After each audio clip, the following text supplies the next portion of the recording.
Okay, it says I am streaming live on YouTube, and we got about 15 seconds until showtime. All right.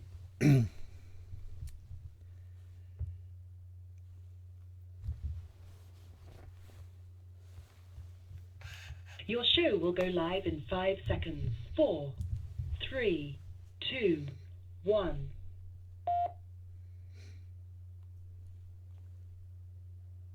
Blog Talk Radio.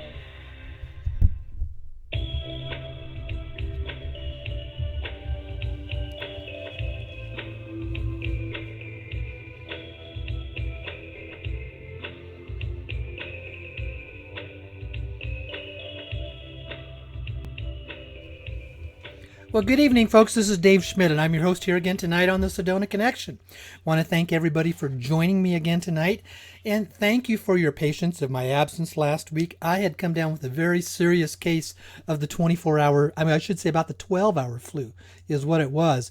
It laid me up pretty strongly, folks, and I could hardly move. And then the week before, I was basically at that point, I was traveling back from Texas. So hold on here just a second. I'm readjusting some of my screens here because of, what I said is that we're basically streaming live on YouTube. So there we go. Now I've got that live screen set up and that window set up, and there we are. So again, thank you for joining us here tonight. It is the evening of December 14th, and here we are once again on a live program, and you can join me on live streaming on YouTube if you want to do that, or you can join in again on Blog Talk Radio. Although, as always, I put those out in the weekly newsletter that I sent out last night on a weekly basis, and I want to thank all of you for joining us here. Well, just a couple announcements that I would like to have that are coming up. First of all, what I did, I had put out what was called an overview video, and I'm going to expound on that again tonight, is because there's just a lot of people that are asking a lot of questions saying, what's going on here? How does this process work? What is really going on? And a lot of people, you've been listening to the other blog sites. And yeah, if you're going to listen to the blog sites in contrast to me, it will create a confusion because I contrast very differently from them. And I am going to explain why on some of that tonight. Okay, so I will expound on that tonight. So tonight is basically going to be what I call a teaching program. I will probably go on for maybe somewhere between 45 minutes to an hour, explaining the background, the history, why we are here, why we do what we do, how this money is here, why this money is coming forward, what are the sources of this money, and what is it that you can do to be involved in it. I'll explain the process of the breakdown, the versus public, I should say private exchanges versus the public 800 number system that is going to be out there that so many of you hear about. So that's the scoop there. The other situation is, yes, we are still waiting for things to develop. I did have a call yesterday morning with my sources in Reno, and they have said, no, nothing is happening right now there. But also I had talked with my sources in Hong Kong yesterday as well, and they said that some of the very top elders in Hong Kong did get paid. Now, that's all I can say as of now. And there's another thing that I want to do is to make an announcement that next week, on the program, I'm going to have a special guest that is going to be here live on the air with me. Now, he is an individual that's here in Sedona for about a month. We have been in communication with each other since April. This is a very deeply contacted individual. Obviously, I cannot give his name. He will come on the air, but he will not be able to come on camera. For those of you that read Neil Keenan, now I'm not necessarily saying I always agree with Neil Keenan, but it's obvious Neil Keenan is very deeply connected. He's always talked about this individual that he calls the M2. The M1 is the money guy. I think Keenan thinks he's the M1, but hardly anybody else is wanting to agree with that. But he says there is an M2 out there. And this M2 is a guy that's very, very well deeply connected with all the very deep money sources. Well, the guy I'm going to have on my program next week is the person that Keenan thinks is the M2. And he will tell you, says, I'm not the M2, but Keenan thinks I'm the M2. But it tells you how deeply connected he is. This is a person who has off and on for about 25 years has been a private contract employee with the CIA as an IT person. And this goes back to even prior to him, to his father. His father was a computer programmer for a lot of the very deep intelligence agencies in the United States, decades ago. His father wrote programs for the CIA, for the FBI, for the Federal Reserve, for the IRS, and even others. And obviously, so his father had very deep, top secret clearances, because the IT guys know everything, because they know everything that's going on, that's being communicated, in any type of a digital or electronic form. And what happens is a lot of organizations like NSA, CIA, FBI, when they see this and they have what is called a very good, reliable, what you call employee working for them in that manner, they will watch their children, because they know the children pick this up from their parents. And so they'll watch and say, is this someone that we could bring along well? Well, my source I'm going to have you next week was. His father had done this for something like over 30 years. And then about 25 years ago, he started doing contract work with the CIA. He has also got very, very deep connections with all the different money sources. He has been to Asia. My understanding is that he has been in the bunkers where the gold is. And you can say that Neil Keenan thinks he's the M2, but no, he is not. He just says, I'm not that way. And I had always thought that the one trust that I had referred to as the Rodriguez Trust was the single largest trust in the world. And he has come back and told me, says, no, there are two trusts that are larger than that. And he is a signer on one of those trusts. He is at the very root and the core of a lot of this money that is coming forward. He is in contact with the individual at the very top that is responsible for releasing all those funds. Whether you go with the elders, the dragon families, or whether you go with all these large trusts, there is a person at the very top that is basically the go-to person. And the guest I'm going to have on with you next week, he's in contact with that person. He has contacts inside Obama's office, and the list can go on. He spends time on the phone almost every single day talking with his sources in Asia. And as I said, I have gotten to know him since last April. We have been in great contact with each other. He, as I said, he's been here Sedona now he's going to be here for about a month. And I did talk with him earlier today, and I says, would you be willing to come on the program next week, as long as we protected your identity, which means that, we won't give you your name and you won't come on camera. But he will be sitting, right, I'm looking at the camera, basically right here beside me off camera, as I will be doing the interview with him next week. So that's an excellent source. And yes, you will be able to call in and ask your questions. Now, with that note, also I want to say really quickly that I did, send out a special newsletter about sponsoring this lady by the name of Emily Hooks, she has written this book on the whole topic of forgiveness, the power of forgiveness. And for all of you that have attended my workshops, you know that I end up, at the very end talking about that. It's the power that heals, changes hearts, changes minds, and in essence really changes our world. And I was able to get, a pre-published edition of Emily's book to scan through it, and I became such a firm believer in it because it so parallels what I teach in the workshops.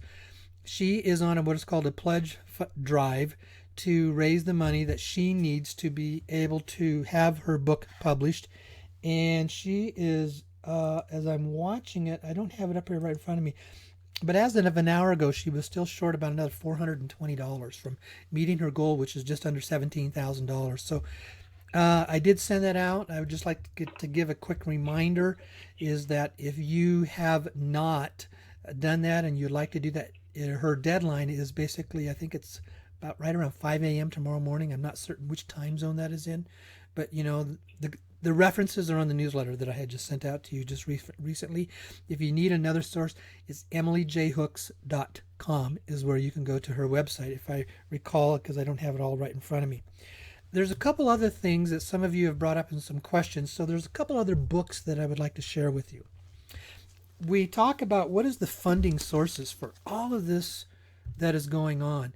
And it's all the gold. And this gold is throughout all of Asia. There's a great book that talks about some of that gold. And it's this one here.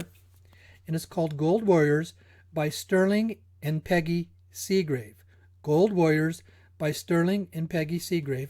And it's called America's Secret Recovery of Yamashita's Gold. Yamashita was the general of the Japanese army during World War II, and they were responsible for digging about 127 caves and bunkers throughout the Philippines and hiding literally trillions and trillions of dollars of gold that was in there. And when you read that book, Gold Warriors, and I think there's something like 60 to 80 pages just of footnotes and acknowledgments and stuff like that. So it's very, very well documented with specific people, specific names, specific events, and it gives you a history of when Japan starts around the turn of the century of its moving through all of Asia and basically raping and stripping all of the Asian countries of all their gold and taking it into their own possession. And then when the United States basically conquered Japan in World War II, you find that this gold becomes the secret source of funding for all of the CIA off-books clandestine operations. So when the CIA wanted to fund an operation that was not a part was in 1963 when there was the overthrow of President Sukarno of Indonesia. It was about a one-year civil war that basically was funded and basically promoted by our Black Ops CIA people, and it was this money that they had used for. That was one of the examples of that stuff that would be done. Now, there was another book that I had come to my attention that I said I needed to take a little time of taking a look at it. And, there's a lot of us that are going to come into a lot of money in a very short period of time. And a lot of people have problems when they come into what is called sudden wealth. They don't know how to handle this much money very quickly. And traditionally, this comes through an inheritance, taking over a business, having almost an overnight success in a business, or professional athletes that sign multi-million-dollar contracts coming right out of college. And a lot of people don't know how to handle this kind of wealth. And the author of this book says basically 90% of the people who come into sudden wealth mismanage or mishandle their money. And within 5 to 10 years, most of them have lost most of it. So he has written a book about it. He's a professional on it. And he also has interviewed a number of people about it. And it's this book here. And it's called The Sudden Wealth Solution. Let me see. I'm trying to get by Robert Pagliarini, if I can get that, is his proper name. I'm trying to get it so I don't get the glare on the camera. It's called The Sudden Wealth Solution, 12 Principles to Sudden Wealth and into using it as what is called lasting wealth as well. The Sudden Wealth Solution by Robert Pagliarini, if that's the proper pronunciation there. You can find it on Amazon.com and all the others that are there, okay? All right. I want to make one more comment before I start going into the program tonight. There is a lot of other people on the blog sites that are saying that I'm in the scamming business, that I'm here to scam you, I'm here to rip you off, I'm here to take what I can from you. And it's funny because scam becomes basically the ad hoc term, the throw-all term when they can't explain what's really going on, so they have to basically call you a scammer. Scammers are people who take money from you. And if you know, I don't take any money from you. I have never taken any money from you. The only money that I receive are those that pay for basically the attendance in my workshops. That is how I make a living. And they're already saying, well, I've taken a bunch of currencies and I don't have it. I'll come back. I think there's 4 people I might have some currencies here in my home, some individuals. I'm not taking any currencies from anybody. I'm not asking you to fill out any paperwork. None of that will happen until it is time to proceed. All I'm doing is when you sign up, you give me your name, your phone number, and your email, and that is kept on a private list so that you can be notified when it is time to proceed. When it is time to proceed, and it says that does not, and they're saying I'm a scammer, I'm definitely going to jail, I'm definitely going to prison because I'm here ripping all you people off. And I thought, well, they might know something maybe that I don't, but I have not broken any laws. There are no laws that are broken. And all of a sudden, well, nothing will happen until after he starts the process. Well, when I start round 2, by that time, 10 to 15,000 people will already have been paid in the private exchanges. So I will not be doing anything that 15,000 people have not already participated in. That will already be out in the news. It will be known what is happening. I deliberately do not require you to fill out information. I do not take your currencies, and I will not take your currencies until it is time to proceed. What I will do is follow the same procedures that the others that are based in Reno have already followed and already been paid. Until they get paid, I don't want anything from you. Nothing from you. And that's to protect both you and I. in this whole process here so that they can't come after me and say that I am basically stealing and ripping things off from you and stuff like that. As I said, by that time, there's going to be 10 to 15,000 people who have already been paid when we are ready to start processing round 2. I already have 3 different very, very large funding sources that have committed to, yes, they are willing to process and include the people on my list in a round 2 funding process. Ironically, these people who are saying that I am the scammer, they never use their real names. They never tell you where their money is going to come from. And when you look at the rates they are talking about, it's going to take quadrillions of dollars to pay for it. So who's being dishonest here? If they're telling you you're going to get your 800 numbers, you're going to go in and you're going to be able to negotiate the highest rate for your ZIMs, and you folks are going to become multi-millionaires and billionaires because you're going to get to trade in your ZIM. Now, I want to be very, very clear, and I've been saying this for over 4 to 5 months now. I do not recommend you buying any ZIM until you know you have a buyer who's going to buy it from you. In May, when I was in Reno, and for 4 days in a row, I sat in the office at the desk of the individual who some say is the largest currency broker in the world. And he has said this, and others have confirmed this. When this first round is done, they're done. They're done with the private exchange rates other than my list of round 2.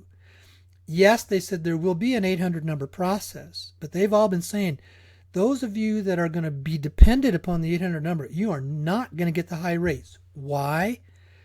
There's going to be trillions and trillions of dollars released in the first round in the private exchanges to the whales and to the 10 to 15,000 people on these lists that in the first round that are going to get paid. Now, some of you saying, well, can I get into that first round? No, you can't. First round lists have been closed for over a year. Those people, myself included, we all turned in our currencies over a year ago, and we've been waiting for that long. We surrendered our currencies, we have gotten contracts, and we have receipts, SKRs that are from those. We could request that back if we wanted to. That's first round stuff. And first round is going to take probably scores of trillions of dollars to pay out. All of the funding sources have said they are only going to release so much money into the global economy at a time so that they don't create a global economic collapse through hyperinflation. So if here's the illustration, the total annual gross domestic product in the United States is only $17 trillion a year. So what happens when you release 5, 8 to 10 times that amount into the global economy as cash? That's going to be a serious problem. So all the first round folks, the whales, the etc. stuff like they all get paid. How much money do you think is going to be left over for the 800 number system? And the people that are calling me the scammer, they're saying basically the rates they're going to talk about aren't talking about, it isn't going to cost scores of trillions of dollars. It will cost over $2 quadrillion to pay out the almost 1 million people who are holding these other currencies. That's crazy, folks. That's crazy. And if there's anybody that is being dishonest, that is dishonesty, because they're not telling you the truth, or they think they're being truthful, but they're not facing into reality. When I started this 3 years ago, I said, follow the money, follow the money, follow the money. Always follow the money. And they will talk and talk and talk and talk, but they will never follow the money in a description. They won't tell you who their buyers are. They don't know who their buyers are. They think that you're just going to be able to go into a bank or a processing center, exchange your currencies, and you're going to walk out an hour later. And by the rates that they are declaring to you, you're going to walk out a multimillionaire, if not a multi-billionaire, by bringing all your currencies in. Folks, that ain't going to happen. That is not going to happen. All of my funding sources say that is not going to happen. Yes, they will give you a very small rate, on the 800 numbers because number one, they want to clear that currency out of the system. Number two, they want to at least honor the fact that you bought something. But you have all had the opportunity to participate in the higher rate private exchanges if that is what you wish to do. Now, also, back in May and in June, when I was continuing talking with my funding sources, they all said from this point on out, there will be no more exchanges that are done basically at the flat rate and you get everything. It's always going to be what is called the 20-80 split. Now, I had been using what is called 20-20-60. They're using 20-80, so I'm going to start using the terms that they talk about, which means you're going to get 20% of the cash and the 80% is going to be set aside for project funding. It's important that you to know that yes, they call it humanitarian aid. That is what its purpose is, but it's very, very broad. It doesn't mean that you have to do it all for humanitarian. You don't have to have a special project. Some of it you just may want to give away to existing 501c3 humanitarian aid organizations. Some of it you may want to give away to family and friends. Some of it you may want to use to pay off your children's, student loans. All of that is understandable. Some of it you may want to use to buy a house for your parents. The issue is put the money to work. Put it to work so it's out working in aiding and developing and improving the global economy. That is what they want you to do. They want you to put the money to work, to put it to work in good means, in good ways that is helping people and it's helping to basically revitalize the global economy and it's spreading the money out all around the world. That's the broad definition of what we would call project funding. Your business list can be a very simple business list of all you want to do is give money away.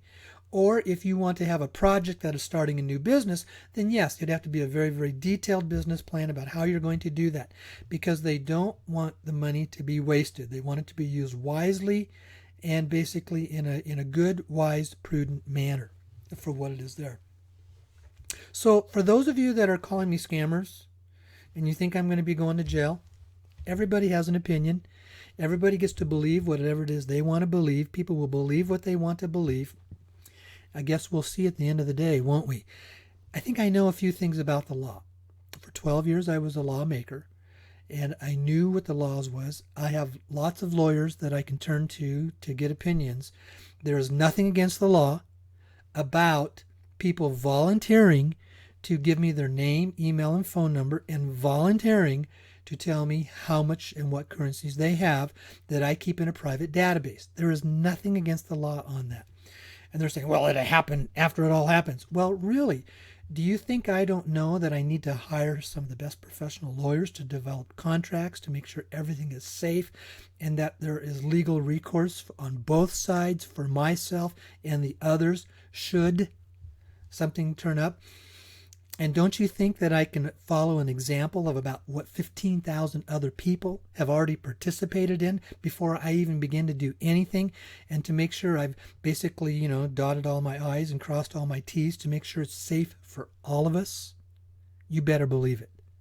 So people get to do what they want to do. If you want to believe that you can, and I mean, the guy that was calling me the scammer is saying, go buy your Zim. It's the best currency that is out there. You're going to be able to go in and negotiate the highest rate. And yes, and some are saying there's going to be $60,000 per Zim note, which means each Zim note is going to be worth hundreds of trillions of dollars, which it would take quadrillions of dollars to pay for. That is dishonest because that's not following the money.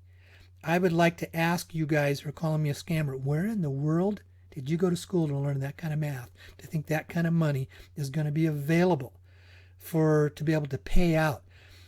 Because there are three primary sources of the funding: the elders, the dragon families, and these very large trusts.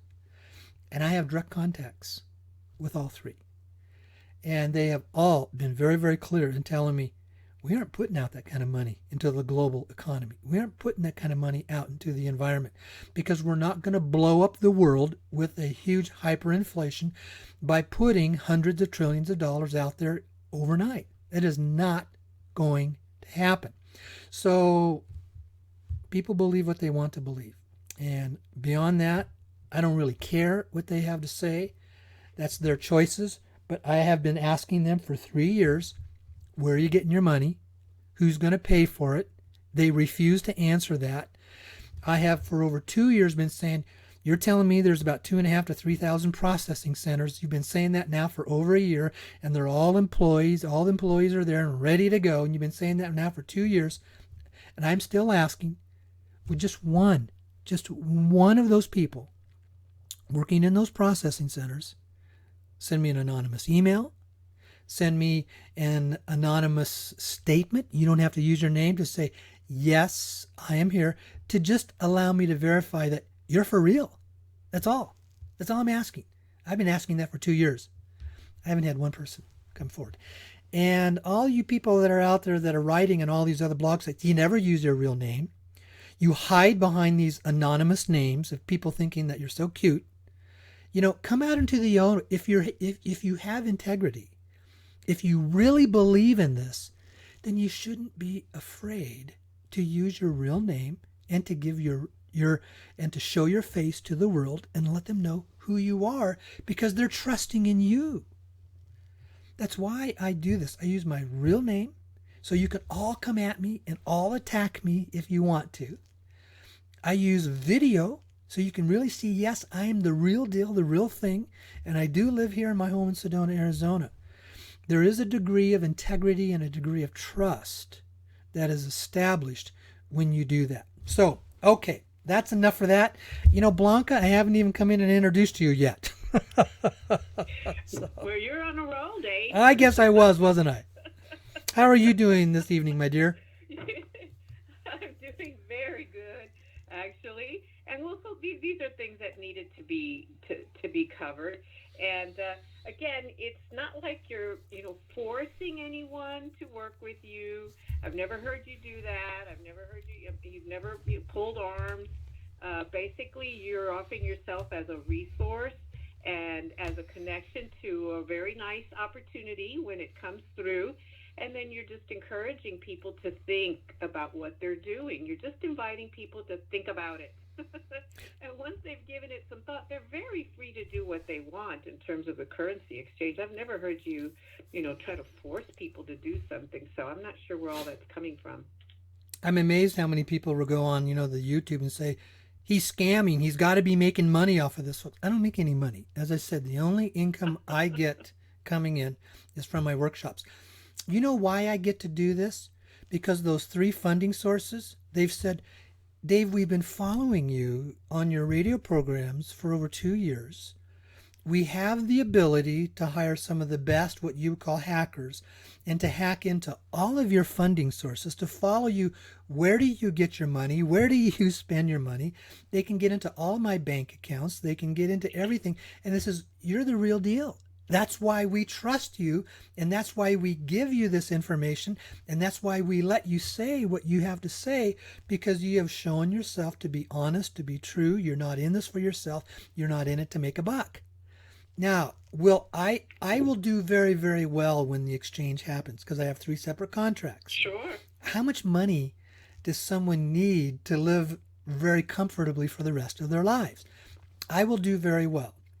And yes, of course, when you exchange, I'm going to get a very small commission off of that. That's par for the course. Everybody in the process gets a cut of doing what they are doing. But I also have to use that to pay all my operational overhead and cost. When it comes time to processing the business plans, folks, that can be a process that can go on for almost 2 years, if not even longer. And I'm going to have to hire somewhere between 150, 200, 300 people for a year or two. Where do you think that money's going to come from? Okay? So, people get to believe what they want to believe. It's their choices. You do not have to be a part of this if you don't want to. I don't need you to sign up on my list. It's your choice. And Blanca, thank you. As I said, I offer myself as a resource. This is what's available to you. If you want to be someone that, yes, you will get the absolute highest rates, and yes, 80% of that money is going to go to basically to be put to work out there to shift and change and heal this world financially. and you will be compensated very well with that 20%. And I can tell you one thing, that 20% is going to be far, far more than anything you're going to get through the 800 number system. That's your choice. Your choice. You get to choose to do whatever it is you want to do. So. Right, and as people get a chance to listen to your shows, you've been pretty consistent. If you get a new piece of information or a different piece of information, you're quick to share it. You're bringing forth a wonderful guest next week. I'm really excited. We're to get someone who's involved in the process and willing to even answer questions. I mean, that's really, really cool. And if people are interested in getting to know you better, the workshops are wonderful places to go. They can see you in person, learn, your whole point of view about this thing, and they can also ask you questions. Q&A at your workshop. I was quite impressed, and you just keep on answering questions as long as they come in. So if people have any doubt, they can come to a workshop and really, get to know you and scrutinize what this is about. So I don't know. It's just an interesting thing, and for the most part, I mean, how many people have signed up for this private exchange? I mean, it's in the thousands. Well, the list now is over 12,000. It's approaching about 12,500 people, all by volunteers. They all get to choose to Right. do that. Nobody forces them to. I don't promote this. The only place I promote this is here. And I don't promote anything beyond this. I don't appear on any of the other blog sites. If anything I have to say appears on any of the blog sites, I don't put it there. Somebody else takes it and puts it there, and I don't even know that. Right. Okay. I've had Right. a couple thousand people attend my workshops. Why is it that at every workshop, over 20% of the audience are repeat people? They've been there before because they love it and they believe it. Here's what was ironic in the one that I had a week and a half ago in Sedona. I had this one lady that here's local. She was a friend of mine, and there's a gentleman that comes in and sits right behind her, and they start up a conversation. She asks him, she says, "Why are you here?" And he says, "I'm here to check him out. I heard that he's a scammer, and I want to know if this is really for true." And she asked me at the end of the day, says, "Well, okay, well, what's your analysis?" He says, "The guy's the real deal. He's the real deal. He's very honest. He's very open. He's upfront. He's not a scammer. He's not making anything off of this other than what he charges for the workshops. And that's how I make my living. That's how I pay my bills. That's how I pay the operational expenses that I have of all the ongoing operational expenses to bring all of this to you. It cost me, for everything that I need to do, it cost me over $500 a month to put all this on. And so that money's got to come from somewhere, folks. So, and people choose, they volunteer to come to my workshops. Nobody makes them. It's all, and I have also said that, anybody can show up. In fact, I had a guy at Sedona. He came in and he says, Dave, he was a local guy and he was pretty hurting financially. And he says, "I don't have hardly any money. Can I pay you just $1?" And I said, "Just come in and sit down and join the group. You're here. You want to be here. I want you to be here if you want to be here." And I've had that happen on many occasions. I don't hold, when people come in and they register, I say to them, "Well, what do you owe?" And we never, ever question what they say. They pay what they believe that they owe and what they want to pay. We never question it. I don't worry about how much money people are going to pay me. It's because I've learned how to be free within not being attached to the outcome of money. People who are mad and angry and call each other names and scammers, those are people who got some really deep, what I call insecure money issues. Because the very fact that you're attacking tells you that you're coming from a place of anger, you're coming from a place of insecurity, and you're coming from a deep woundedness within yourself when you do that. So now, do I defend myself? Yes, I will defend myself because people have the right to know. Okay, but people can say what they want to say. I'm not going to go out and I'm not going to attack. I will give you facts so you can make good decisions on your own. You can make a decision whether or not you want to continue to believe what they are saying to you, whether or not you want to participate in that 800 number system, or whether or not you want to participate in the private exchanges. I'll give you information. You make up your choice. So, anything else you'd like to share with us, Blanca? That's Well, again, I would encourage folks to listen to the newsletter. You really packed in a lot of information within a relatively short time, given the arc of history that you covered and the different players that you mentioned. So that's very good.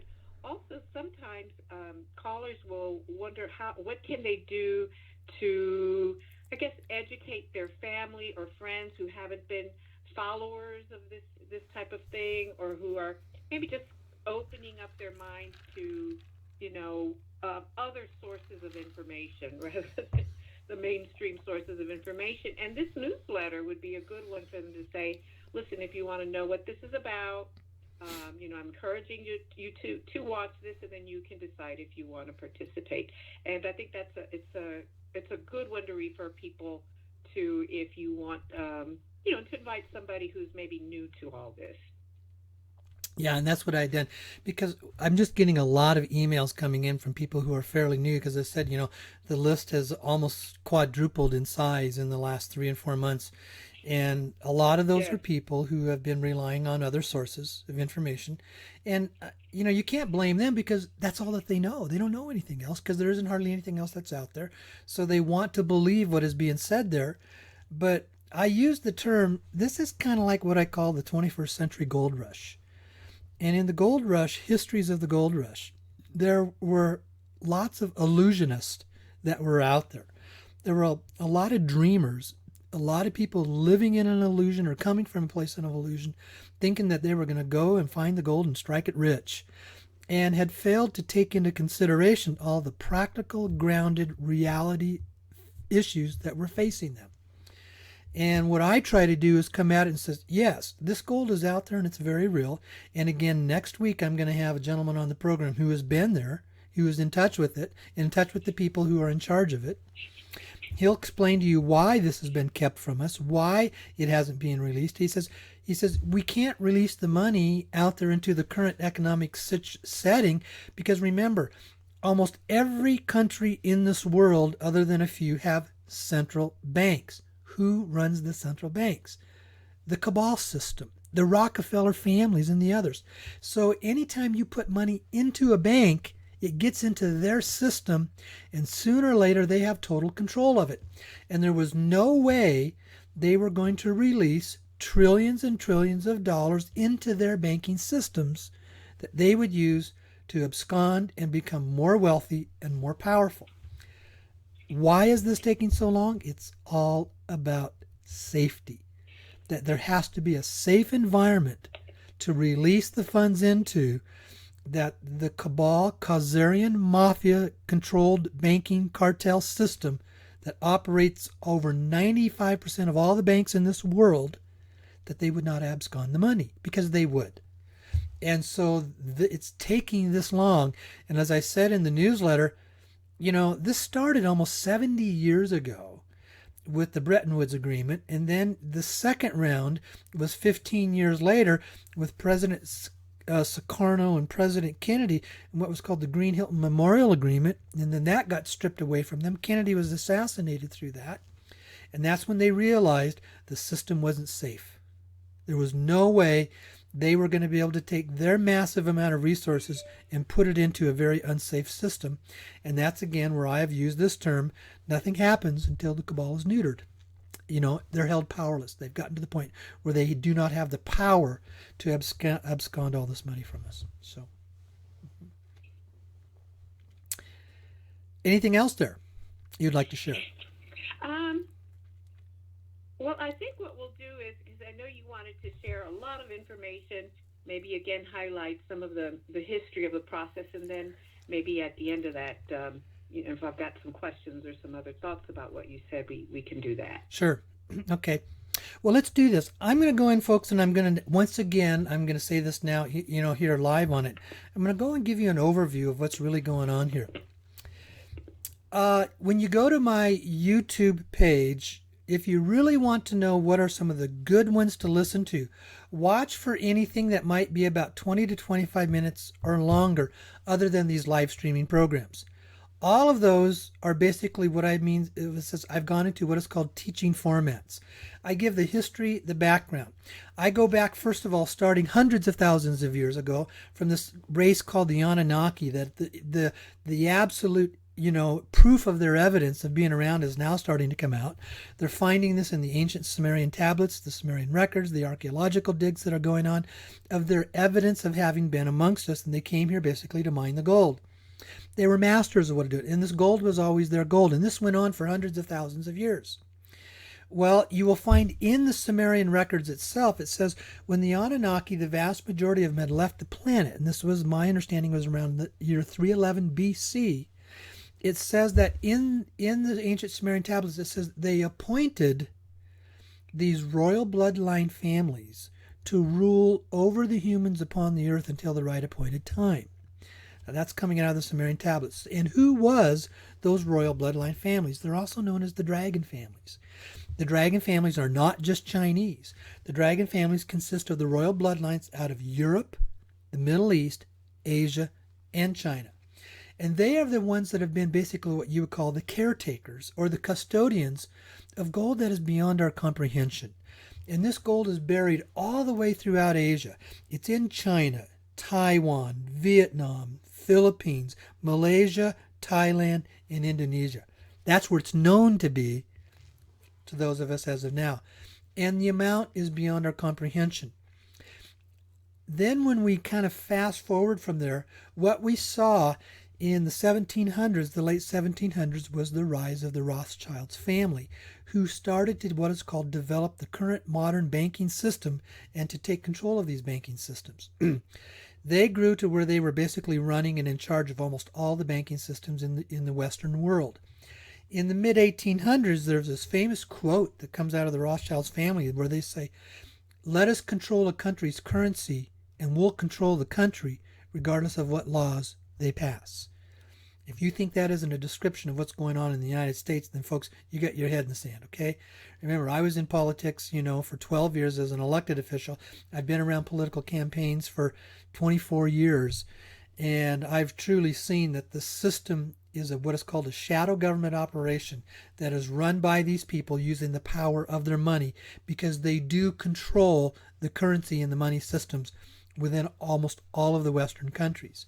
We saw this with the advent of the Federal Reserve, which was formed about 103 years ago now, in 1913. That gave them even more power to continue to control the world's money supply. This also was creating what we call the forms of economic slavery, or what we call debt slavery, that we as the human race have been in. When you look at the history of the human race, what you see is a history where the masses of the human race have been in forms of different types of slavery. The biggest ones are financial slavery, and they're controlled by the kings, the monarchs, and the dictators. So the very powerful, who have the power of the control of the money, basically have dominated the human race. It is these sovereign families, and also what I call the controllers of these massive wealth systems, have always known that there would be a time for the people to be set free. Now when we continue to fast forward, we go to basically 1948, which was what was called the Bretton Woods Agreement. This was the agreement of the multinational countries that had come together after World War II in 1948. And they had determined that it was time to use this massive wealth to create economic parity all around the world. Economic parity, because when you have economic parity, you pretty much eliminate all wars. We don't go to war with people who are on par with us, for the most part. We don't go to war with people who are our trading partners. That was the purpose, that was the intent. And it was these resources that come out of these families and out of these very large trusts that were going to be the sources of this funding. It was there, out of the Bretton Woods Agreement, that they formed the United Nations, the IMF, International Monetary Fund, the BIS, the Bank of International Settlements, and the World Bank. All of those were to be used as vehicles to move this money, to create the economic parity, to build an infrastructure around the world, to basically fund mostly countries in Asia and in Africa, to bring them up to par, to be on parity with basically the Western world countries. Well, we saw the result of that is that what we call this cabal system, the Rothschild system. Another term is what is called the Khazarian mafia that Ben Fulford and others used. My nose keeps itching. so, but they basically came in and took control of that system and had absconded a lot of that money. It was at that point in time that basically they became more powerful, and the system gave them vehicles to again exercise more power and control. After that, they realized that didn't work. So then they set up a secondary arrangement. And this was 15 years later, in 1963, with the rise of what was called President Sukarno, the president of Indonesia, who literally had trillions and trillions of dollars of this gold. And he had gone in conjunction with President Kennedy. And again, once again, they had what was called the Hilton Green Memorial, I should say, the Green Hilton Memorial Agreement. And that was the agreement to again release these funds to create economic parity. President Kennedy had used his presidential order and had created what was called a U.S. currency to move in contrast to the Federal Reserve notes that we have. If this Green Hilton Memorial Agreement had been implemented, it would have ended the Federal Reserve. It would have ended their power and their control. It would have ended their ability to dominate and control the world's money supply. And we saw the results of that. The results of that was Kennedy was assassinated, and the Black Ops part of the CIA went in and created a civil war in Indonesia and basically took the power and control away from President Sukarno. At this point in time, the various trusts and what you call the dragon families, they realized that they were just bankers with a lot of money, and they didn't have the political power and control nor the military power and control to basically take control from the cabal system. And they knew it was going to take a period of time, and they knew that they were never going to be able to truly implement what was their intention of the original Bretton Woods Agreement until these cabal systems were under control.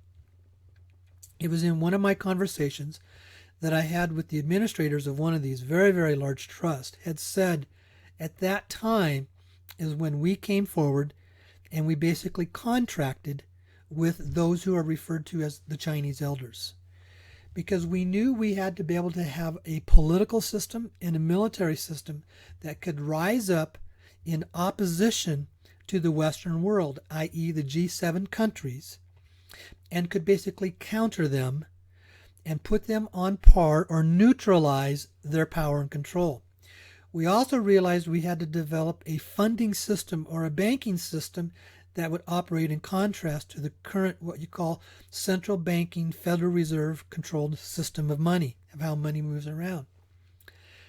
So not only did they finance them, they also said, we will also finance you and reward you very well for the modernization of your country. When you go back about 35 years, China was not much more than a third world country. Over 1 billion people, very few of them had telephones. The country was not united. They didn't have a massive infrastructure. Most of them were still living in what you call third world standards. Now here we are 35 years later. They have the most modern, the largest, and the most expensive infrastructure system in the world. When you look at the huge, gigantic infrastructure projects that they have, it makes us in the United States look antiquated. One of the best examples is the rapid shift and change of this one city in China, Shenzhen. When China started its move into what it was from communism-based finance systems to capitalistic-based finance systems, they set up what was called economic development zones. And the primary one was Shenzhen, and it's because of its closeness and proximity to Hong Kong, because they were going to be able to draw on the people from Hong Kong and to learn from them. Shenzhen is basically right across the river in the border from Hong Kong. You can go into Hong Kong, you can hop on a train, and within a half hour you're in Shenzhen. Shenzhen, 35, 40 years ago, was basically comprised of a number of small fishing and farming villages, and the area was around 200,000 to 300,000 people. Today, It is the most modern and the fastest growing city in the world. Today, it has a population of over 16 million people. It is the most modern city in the world. I've been to Shenzhen 3 times. Massive. The story was it was a boulevard a day and a skyscraper a week is what they were developing for over 20 years. Shenzhen already has 2 of the 8 highest buildings in the world. You have an area that is probably, no larger than a large metropolitan area like Phoenix or the same size, but it has 16 million people in it. It functions very smoothly, operates very efficiently. It is the high-tech capital of the world. It is bigger than the Silicon Valley. It has more PhDs than anywhere in the world. And you go into Shenzhen and you see BMWs and Mercedes all over the place. How in the world does a country in 35 years go from third world country standards to being the most modern, advanced country in the world? That is not normal economic growth. It was these large foundations that basically financed the modernization of China, contracted with the elders and says, go out there and neutralize the cabal so we can bring forward this money to basically bring parity to our world and end this powering, controlling, dominant Khazarian mafia that creates wars and profits at wars all around the world. And here we are in the year 2016, close to moving into 2017, and we are right on the verge of that happening. Now, it was even in my conversations today with my guest that we're going to have next week, and he says we still may have to wait just a little bit more before these funds are going to be released because they're not yet totally convinced that the Clinton-Bush mafia regime is totally under control. And it may take just a little bit longer. It may take until when Donald Trump is duly elected by the electors, and they even may want to go the second step and wait until he is actually inaugurated before they are really going to be convinced to move forward. That's where we are.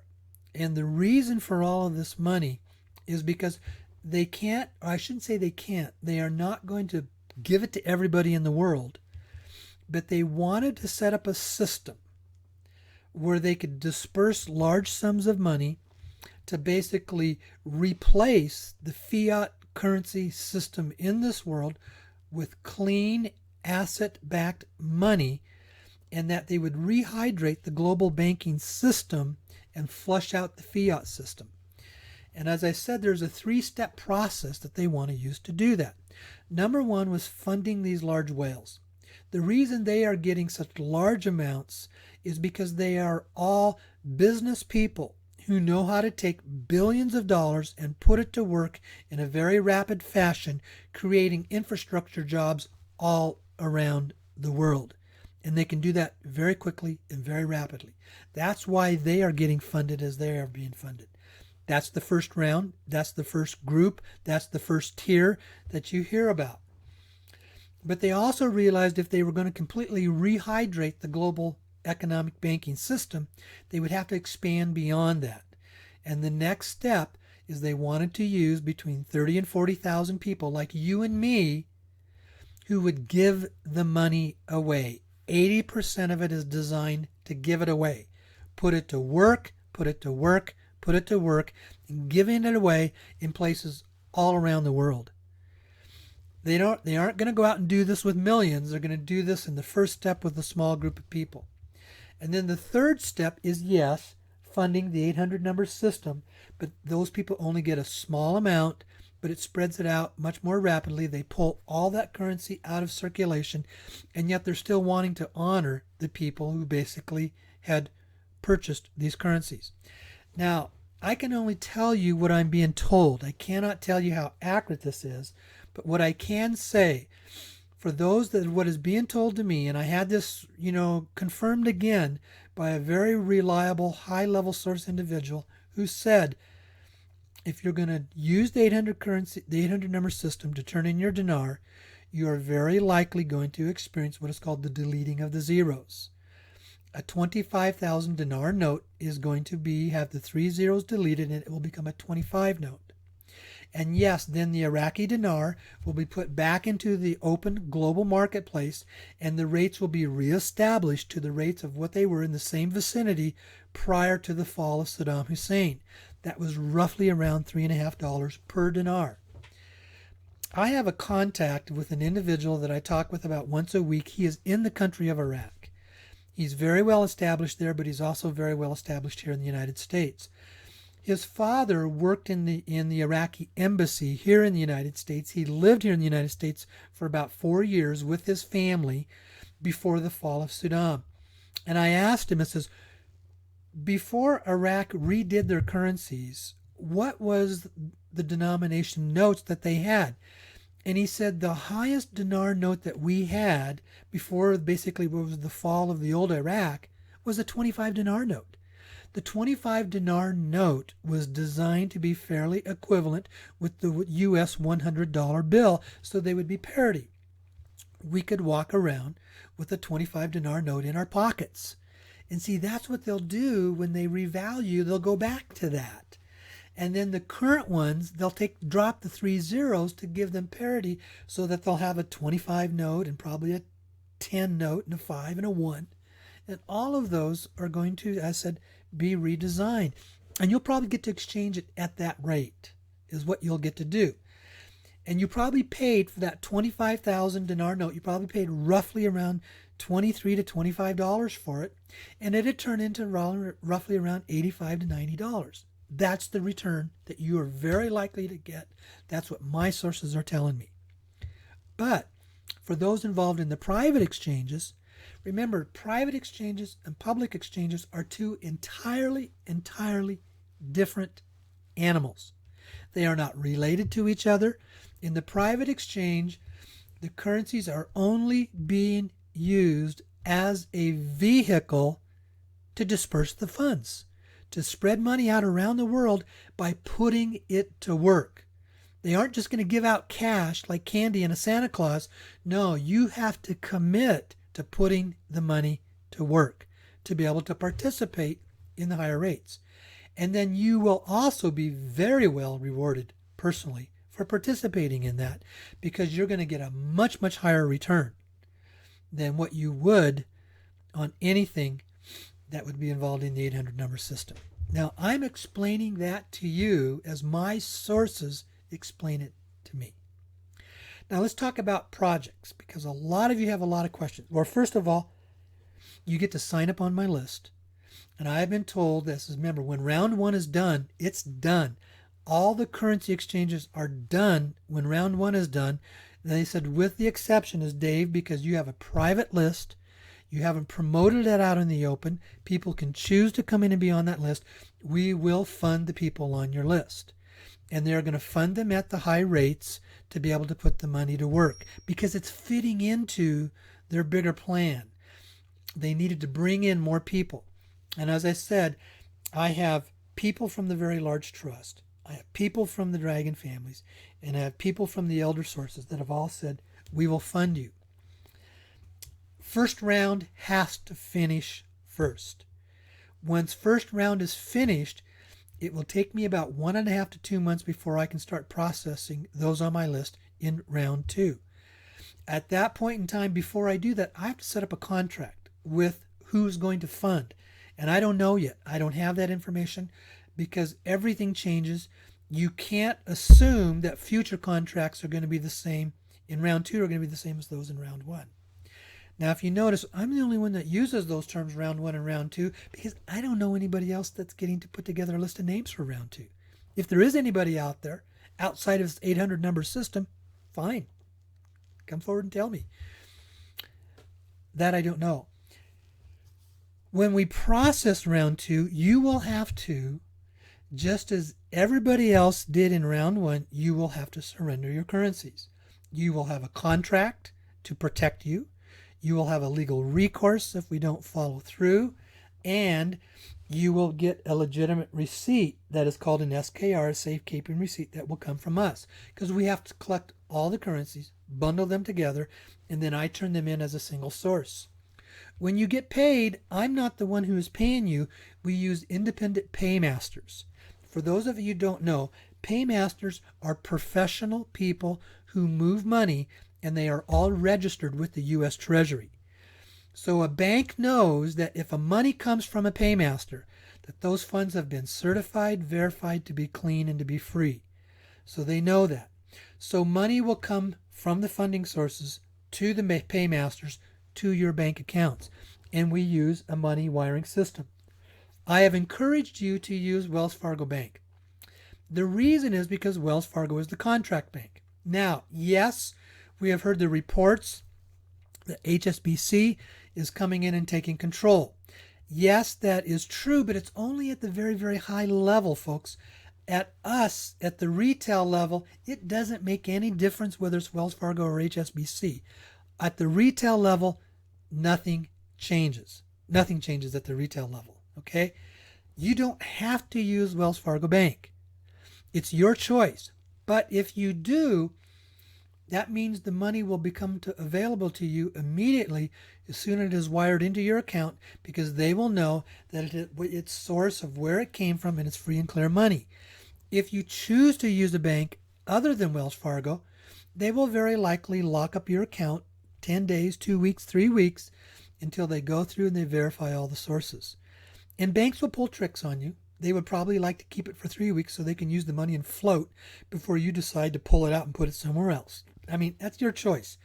Don't ask me which one. You choose. That's your business.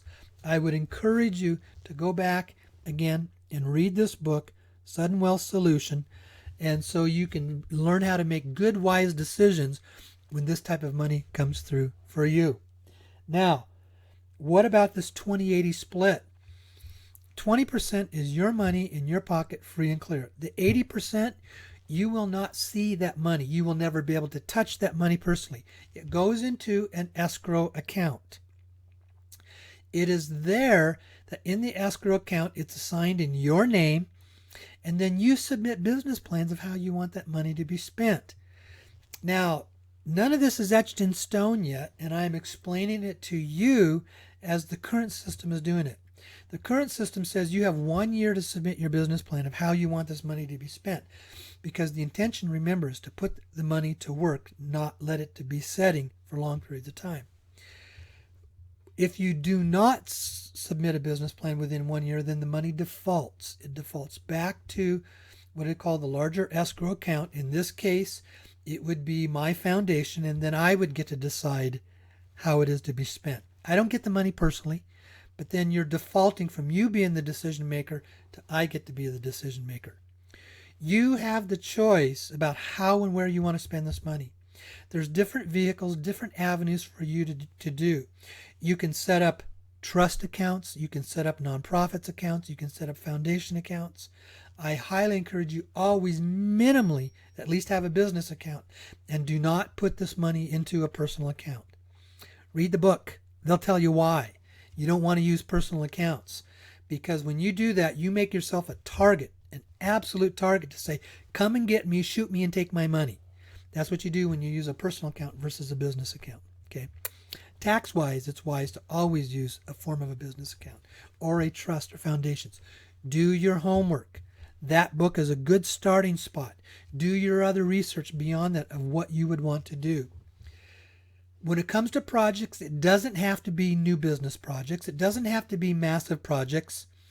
An example was an email that had come in and says, well, can I take the project money and use that to give away to my family? Sure you can. What you do, go set up your own nonprofit foundation.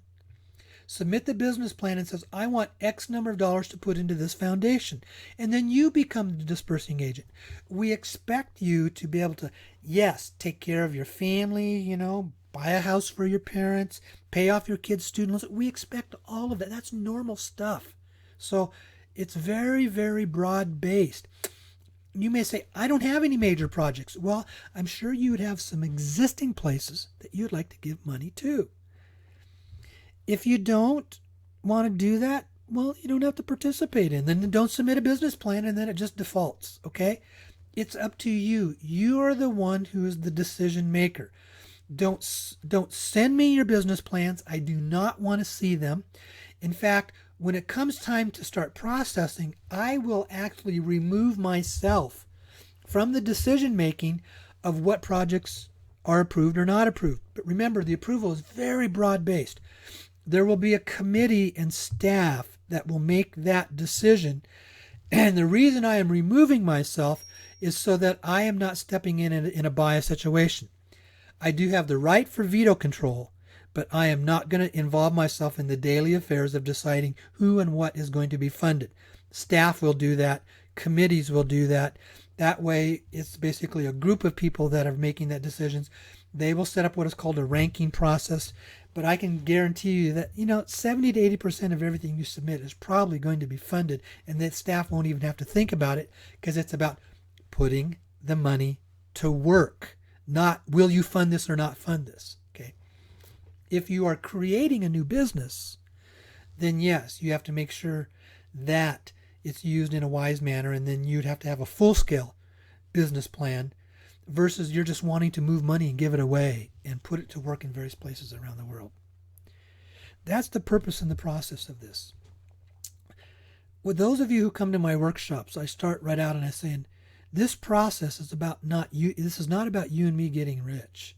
This is about you and me being used as vehicles to shift and change this world. This is about you and me being able to put money to work to create a place of parity around the world in economic resources. It's about you and me being able to take us as a human race into a new era of a new age where we aren't fighting and killing and warring with each other on a common basis.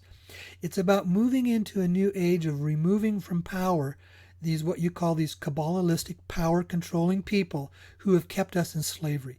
It's about you and me as a human race learning how to be set free from millennia of financial slavery. It's time. It's time to move into a new era. And this step, what we are doing, I've used a term that we get to be the beta testers. We are the ones that these funding sources are going to watch and look and says, can they do it? Will they be able to follow through? Will they fulfill our intention of taking this money and spreading it out around the world? And I have said, if you show that you can put the money to work and put it to work wisely and prudently to do its work, the money will never run out. Ever. Ever. Now you say, well, how can I say that? Because we are so accustomed to living in a world of a limited money supply because that's what's been imposed upon us. I can tell you right now, in my discussions that I had with one of the administrators of this extremely large trust, which they said has over 80 zeros behind it, he says, our biggest problem is not money. We have more money than what we can even think of what to do with. Our problem is finding people that we can trust, that we can release it through. That's our greatest problem, is finding people that we can trust that will put it to work wisely and won't let it get back into the hands of the cabal to continue their power and their control and keeping us in forms of financial slavery. All of these large trusts participate in what is called these off-market trading platforms, and they have the ability to generate so much money that you and I can't even fathom it. That's why you have some of these trusts that have 80 zeros behind it, another one has 120 zeros behind it, and there's another one that's in that same category, is because that for decades and decades they've been basically trading their funds on these trading platforms, and this money doubles every 4 to 6 months. Now you, public, you will never be able to participate in those trading platforms because they can't expand it. Once you begin to broaden it out and expand it, then it no longer serves their purpose. They created it. They do it. It's their system. They're the ones that get to do it. But what they're saying is, learn how to put the money to work. You'll never run out of money. Ever, ever, ever. That's how this system works. I explain it to you as it has been explained to me. I am not the decision maker. I am only just a messenger. And as I have said, These funding sources, it says, we've been following you, we've been watching you for over 2 years, we trust what you have to say, you protect our confidentiality, and you have a common goal with us, and that's about how to heal and shift and change this world. So I think that's it on the comments that I wanted to make on that. Blanca, anything you would like to add to that? And then when we're done with your comments, why don't you go ahead and go on and we'll start taking on callers. Very good. Well, what I like about what you're saying is that you're putting it against a backdrop of a larger shift that humanity is going through. And I'm sure many of your listeners who are open-minded and listen to different voices and pay attention to what's going on are in the know about this shift. Some people say we're going into higher frequency. Other people say we're going into the photon belt. Other people say there's a change to our DNA. So this is the larger backdrop in context, and your workshop also puts it under that context. And then what we're seeing is the 3D manifestation of that. Now, we have a role to play in bringing this forth, don't you think? It's not a passive thing as far as we're concerned. Absolutely. This is not about you and me becoming rich and letting the money sit in a bank so that we can thumb our nose at others and say we're a billionaire. It's not what this is about. It's not about right. So it's not about you and me becoming a part of the super wealthy 1% and being added to the 1% clan. Right. We're supposed to bring through the changes actually in the world. So all this talk about a shift and change, that we're becoming higher vibrational beings, all that has to manifest in our reality. Now, another thing that you've talked about, maybe not in this show, but you've mentioned it, I've heard you talk about, is that sometimes we have the tendency to go into, what we call the savior complex, where we think someone else is going to save us or, take us out of harm's way. I mean, that's not what this is about either. In fact, we're going to be put to work to make these funds, to make decisions that are productive and wise, and it's going to require something of us. We're going to have to operate at a certain level. So it's not about someone coming to save us. It's actually us rising to the occasion. Yes. Yeah. Good. That's true. And I've talked about in the past what is called the savior complex, where we look for something outside of us or somebody outside of us to come in and fix our problems. And what's happening here is says, no, you are responsible for taking charge of yourself and doing that for yourself to make this happen for you. Don't be looking for somebody outside of you to come and fix all your problems. So that's correct. So this isn't this isn't solution to, our personal problems, although having the funds, we can address them and we can help our friends and family as well. But this is something that we're going to bring forth through our own energy, through our own allowance, and through our own expectation. Now, and we've talked about it as well, if we're operating in fear, if we're operating in anxiety, in doubt, and all that, that is not necessarily the energy we want to be in to bring this forth. So there's some work being done on our own part as individuals. How can we be equal to this wonderful opportunity? So we have to rise to the occasion again. Some of the books that you've been recommending, I think, will help with that. And so people have to kind of prepare for that. I don't, and Al and I, will talk about this because, some people think, well, when is it going to happen? And is it really going to happen? And those sort of questions aren't necessarily helpful. And so we want to be in a position of not seeing this as an event that's going to happen to us, but actually I think it's an event that's going to happen through us. So if this is going to happen through us, what type of life do we have to live? What type of bearing do we have to have? What type of relationship do we have with others and with the world? I think these are some good questions to ask while we have the time, because we've got to be at a certain level when this happens in order to be effective. It's developing what I call a heart consciousness. And heart Right. consciousness is always willing to realize life is not what happens outside of you. Life is predicated by what happens inside of you. It's about what's going on in the inside, in your heart, and looking at that. It's about always being willing to ask questions. And in asking questions, it doesn't mean that you're doubting, but you're critiquing. You're always asking everything you've developed as a belief system, saying, why do I believe this? Does this serve me? Is it in my best interest for me to believe this? And is this serving me in a good and prudent manner? And when we go within is where all of a sudden life begins to open up and our lives begin to expand. Our lives begin to grow. We give ourselves the opportunity to move into a better place of peace, a better place of prosperity, a better place of what you call true abundance, or the broad definition of abundance. It's about an abundance of life, that life abundantly flows for you. If those things are not happening, it's usually because you haven't taken the time to go within and to remove the blocks that are there that are keeping that from happening.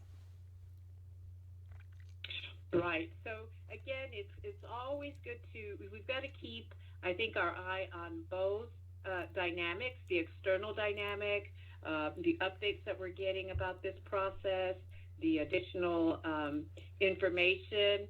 Your guest speakers, especially next week, will be very interesting for us. So we keep an eye out on that, and then we keep out an eye on what's going on in the broader reality. But we also keep an eye on what's going on internally, which actually is the most important thing. If we're totally at odds internally, that's not going to be a good place to be. And so the nice thing in terms of the people that I've met who listen to you, and the people who call in, they know about this. They know. I can tell by Sure. the Yeah. questions that they ask, the comments that they make, that they are doing the work within. Yeah. Good. Okay. Anything else? Right off. No, I think that's it, and I can go ahead and start screening calls while you check on additional questions, and we'll get people lined up for you. Okay. Why don't you go ahead and do that? You go ahead and start. Getting the call. And folks, if you would like to call in and ask a question, the number there is 515-605-9356. Again, the number is 515-605-9356. You'll come up on the list. Touch 1 on your touch tone phone. That lets Blanca know that yes, you would like to come in, you have some questions or make some comments of what you would like to do. And while she is doing that, then I'm going to go over to some of the emails. And I'll go through a couple of the emails here until she gets a couple of the people screened. There was a really good question that had come up because, last week I was sick. And I mean, I was out, with this 12-hour flu. And it says, I have a simple question that came to mind after you were sick last week. Is there a plan in place for the group if something unforeseen should happen to me? Not wishing anything ill, but just curious.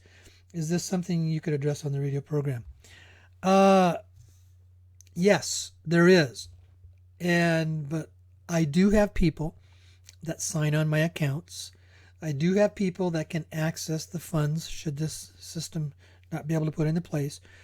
But what I can say, folks, if something happens to me before we start round 2 funding, I can't guarantee that that would happen. It's not that. It's because they say the contract, Dave, is with you, and you're the one who's going to carry out the contract. I don't want to be so presumptuous, and I don't want to sound like I'm arrogant, but folks, I don't think anything's going to happen to me.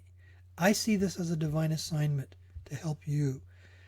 And to say that things happen to me, then it's usually to say that I don't have control of my life and that I'm subject to being a victim of what's going on out there in this world. I don't believe in that. I believe that I'm the one that is always in control of everything that goes on in my life.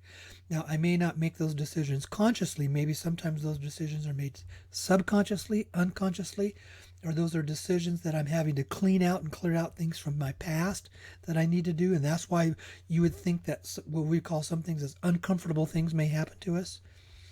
Once the system is in place and the money is moving and flowing, then yes, I do have a backup of other people who could step in and basically take control of everything that is there. Okay? So that's that one. Now let's go to the next one. The person that says, why, generally speaking, that a trust is better than an LLC and how to open a trust. It is like opening an LLC. You know, I'm not going to go into all the details about a trust versus an LLC. What I say is that minimally you should have an LLC. Trusts are better because they give you more broad-based positions of what you can do with the money. There's different types of trust, and there's different opinions on that. And I think that is the decision that you need to make for yourself on that. I'm not going to be the one to make those decisions for you, okay? All right, I'm going to go into the first caller. His name is Larry, and he's from area code 516. Larry, you are on the air. What can we help you with tonight? Hey, Dave. One of the things I wanted to say is you've actually answered one of the questions that I had, because I have an awful lot of people that I've turned onto your show, and they were calling me asking me, what's going on with this stuff that they're writing about you in IQD calls, and people were saying about it, and they're saying David's never addressed it. So you've kind of already answered all of those questions. I really want to thank you for tonight to addressing, what these people were saying about you and stuff, and then the other thing is, my friends and I, we talk about turning our currency into the banks, and what they were going to give us. And we've been doing this. I've been in this for over 5 years. So we've done a lot of research about how much dinar is actually in circulation outside of Iraq.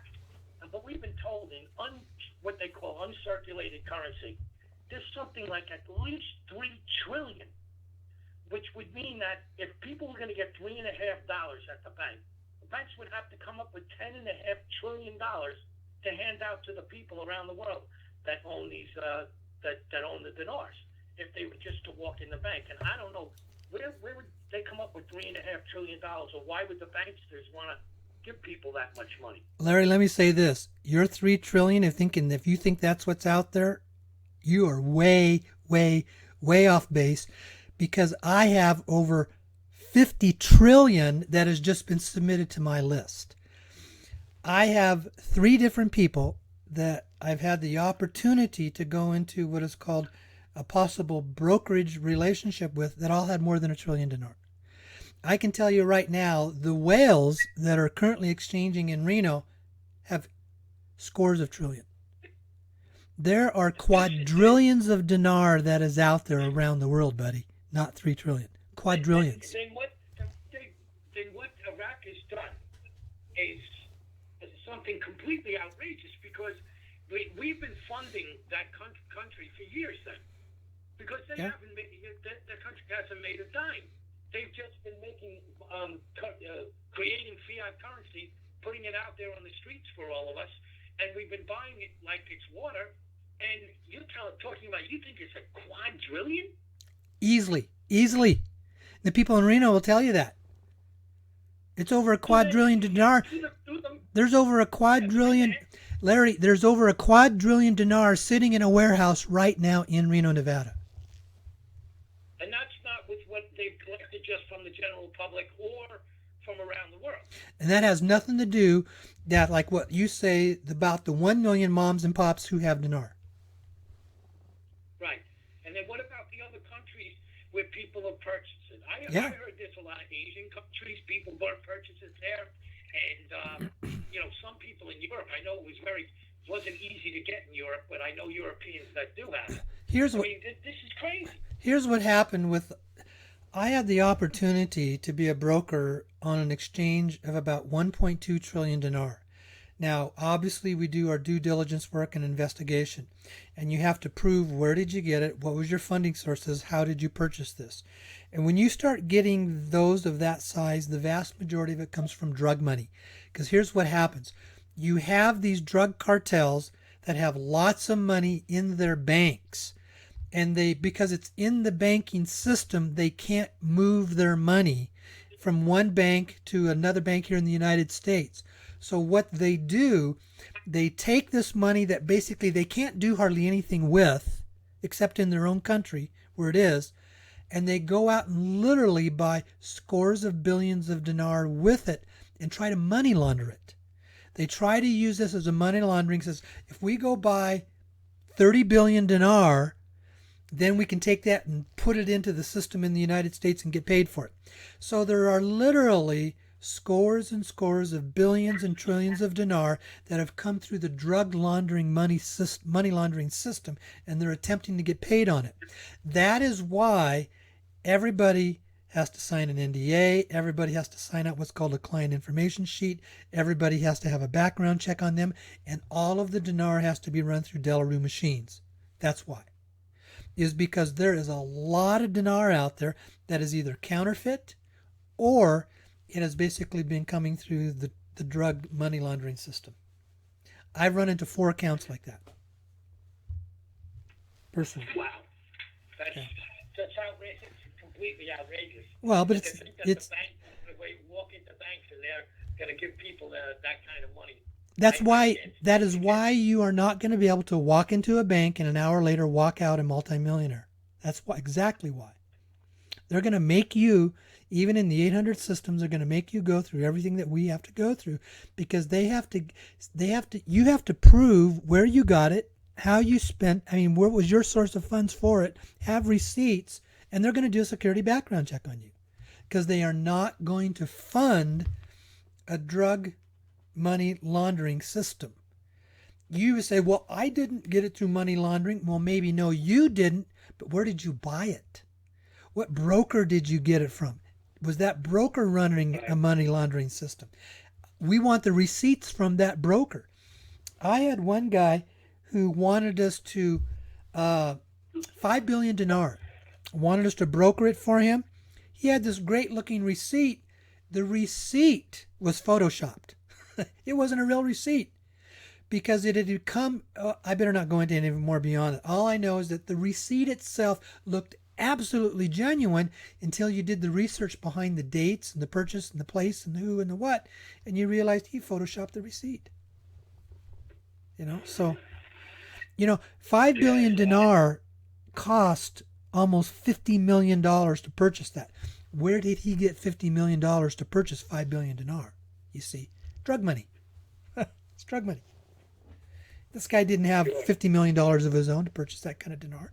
So that is why everybody has to go through that. And I don't care if you're a mom and pop and all you got is 500,000 dinar, they're still going to make you go through that, because they have to do that for a legal basis, for legal reasons. They can't simply make exceptions to you. Says, oh, you only got 500,000 dinar. Oh yeah, come on, we'll just get, no. You got to go through it just like everybody else. You have to prove where you got it and make sure that your funds are good source funds as well. Everybody has to do that. Yeah. And you were talking about before about people with LLCs and stuff like that.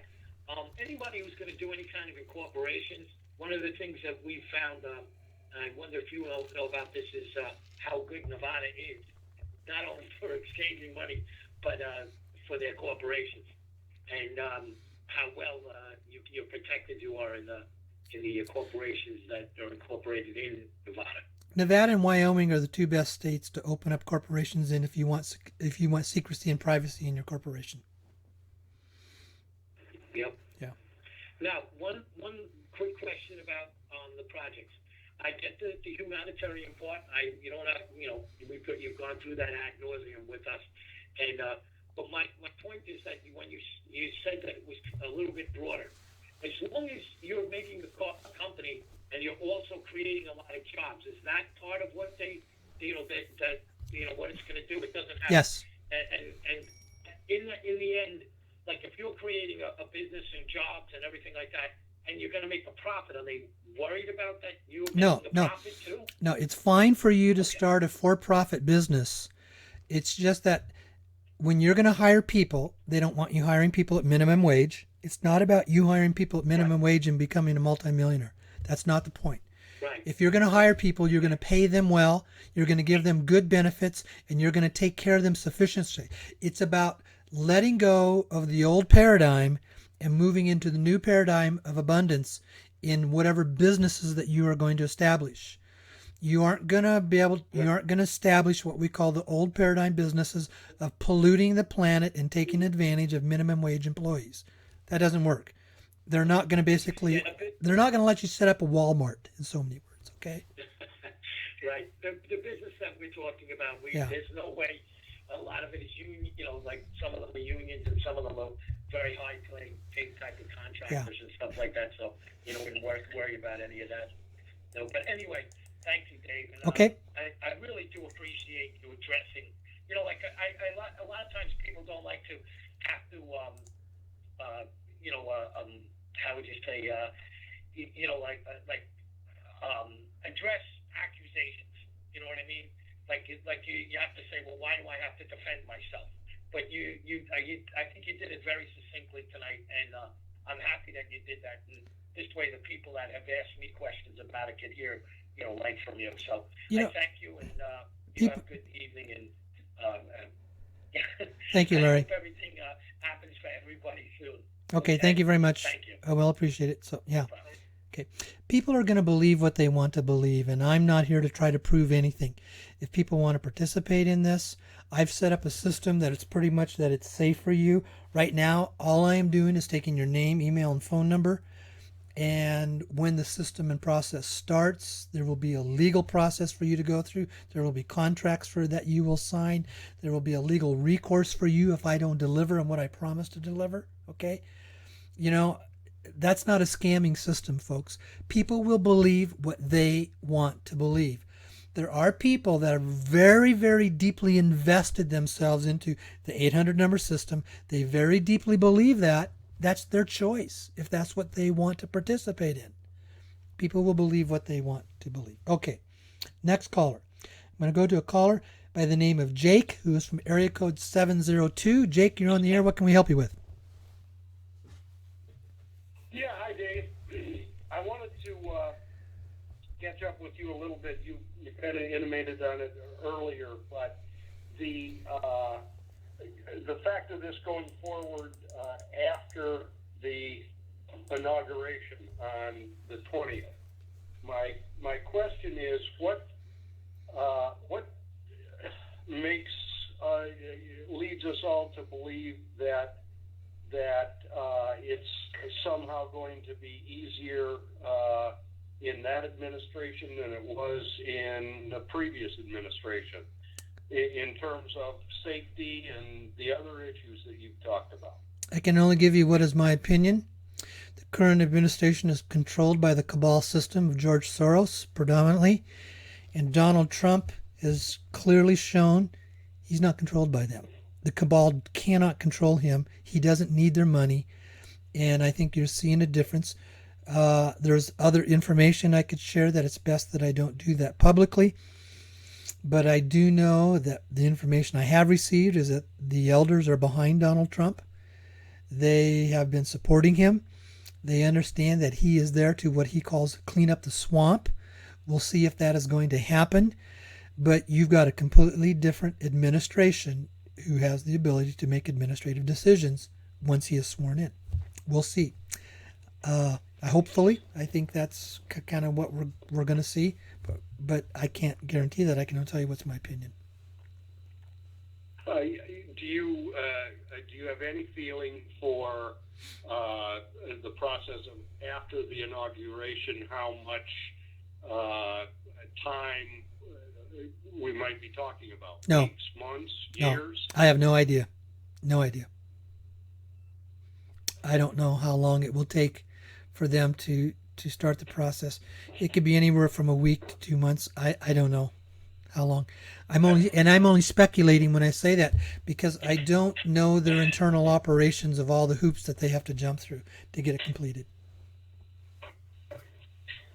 And so what's your in your estimation, your best assessment of what makes you feel like they can finally pull this off?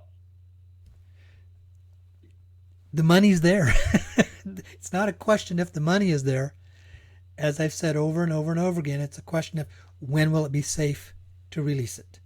And I can't answer all of that. I don't have all those answers. But they're not releasing it until it's safe, until they are absolutely convinced it's safe. They've been working on this for almost 70 years. They are not going to jump the gun and make a mistake. So what I say is, don't quit your day job. Do not quit your day job until you know this is happening. Right. Don't quit your day job. One final question, Dave. And in other words, there were like rumors of this and different things, but like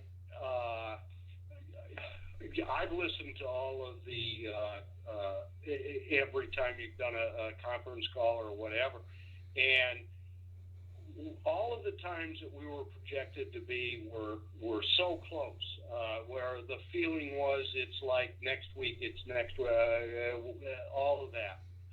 Why wasn't the inauguration, the election, first off, the election of Trump and then the inauguration of Trump, part of that equation like 2 months ago? I have no idea. Ago, 4 months ago. This is a constant changing scenario. Nothing in this is etched in stone. Absolutely nothing is etched in stone. It constantly changes. They're overturning new stones all the time. They see things develop. It's like a chess game. You make a move, your opponent makes a counter move, and then they have to adjust to that counter move. None of this is etched in stone. I don't have all those answers on that. It's going to happen when it's going to happen, when they decide it's safe to happen. That's all I can say. And what are the criteria of that? I don't know. Yeah. I don't know anybody does, except those at the very top. Well, thanks for the input, Dave. I Okay. appreciate it. All right. Look forward to the next call. Thanks, Jake. Okay. Okay, good night. Okay, I'm going to go to the next caller. His name is Eric, and he's from area code 403. Eric, you're on the air, and what can we help you with? Hi, Dave. Merry Christmas. Thank you. Quick question about HSBC. Since they've taken over, is it possible that if we use them as our bank, that the funds won't be held up because they are in the know now? Or I don't know. I can't answer that. Okay. All I know is that it's been explained to me that those are top level corporate issues and they have no effect upon us at the retail level. I would assume that your statement would probably be good, but I cannot tell you that from a position of certainty. I don't know. But it would make common sense that they would be in the know. Okay. Yeah. Next question would be, if we start our own foundation, you'd mentioned that we can move the funds over so we can disperse it ourselves through our own foundation. Yes. Is that yes. an accurate statement? I'm assuming that. Just understand, none of this is etched in stone. I'm making that as an assumption based upon what is happening now in the first round. But I cannot ever guarantee any of this stuff because I don't know until we sign a contract. It's always the details are in the contract, and I won't know what's going to happen until that contract is signed. But that's an easy assumption to make, that yes, because they want you to put the money to work, and they do understand that part of it is you giving money away to the people very close to you, and the best way to do that is that we just give it to you. You put it into a nonprofit foundation or a nonprofit business and then disperse it from there. But you've got to have your own nonprofit business checking account to do that with.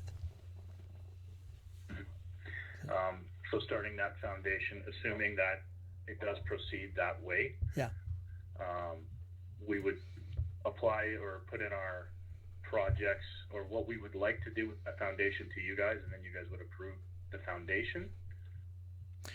I don't think we're going to approve the foundation. Once a foundation is a foundation once it's set up and established. That's right. All of that is, we're not here to micromanage you. We are not going to micromanage you, and we're not going to handhold you through this process. You have to be responsible of how to handle your money, and that's why I urge you to go back and read that book, The Sudden Wealth Solution, if you don't know how to handle large sums of money. Okay. No, I wanted to get clarification on that, just because when people are expecting this kind of money, they're expecting strings, to be attached. Sure. And that's why these clarifications are being asked. Sure. Right? And I understand. Yeah. Okay. I appreciate your time. Thank Okay. you very much. Great. Thanks, Eric. Okay. Okay, Bye bye. Okay. The next caller. I gotta wait for the computer here to do its little thing. It's kind of having some trouble there. But I'm gonna go ahead and take the next caller. His name is Ed. He's from All Ones, which means he's probably calling in from Skype. Ed, you're on the air. What can we help you with? How you doing, Dave? I'm doing good. Is everything well? Everything's well. Good. Hey, I have a question for you. Sure. I have a question for you. It's obvious that you've been in this a very long time, and actually so have I. I want to let you know that by listening to you in the past and the present, that I appreciate you very much, and that you have a heart of gold. And I appreciate that because the whole gold thing with the Anunnaki and you with the Egyptians, and I've come to your seminar and I've listened, and I'm very impressed with you, and I know that you're not a bullshitter. Thank you. That's what my spirit man says. Now, I have a question for you. I recently got an update today saying that most likely we would not be having any funding until after the inauguration because we don't want Hillary and her crew to, how can I say, get their claws into this GCR. Is that true? I cannot say that from what I would call authoritarian sources, but I am hearing that is a possibility. Great. And I'm, and Ed, I'm not trying to deny your sources. I just get stuff from very, very credible sources that sometimes oppose each other. And so I don't always know where that's coming from, but that is starting to surface about why, because it was a couple weeks ago we were being fairly well assured that everything was going to be out before Christmas, and then it just continues to get delayed. And it could be that, since the election, you've seen the Clinton clan has basically put its paws into the situation in a new way that has raised some concerns.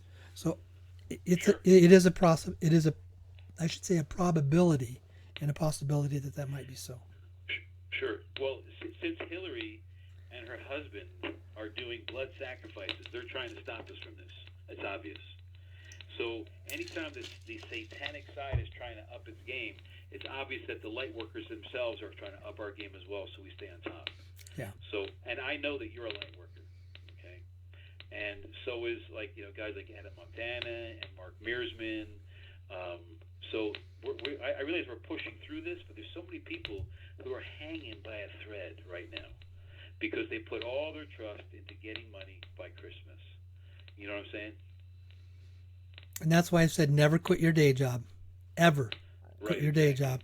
So, don't count on this coming through by a specific date, because we have all been disappointed many, many times if that's what we do. Right. So it's all the roller coaster without the strap on. You know what I'm saying? Yeah. Right. Now, is there still an Admirals group out there? Yes. Or is it true? Is there a group, or has it been disbanded because they lost their contract? No, there's a very real Admirals group that is out there. And I get intel from them almost every day.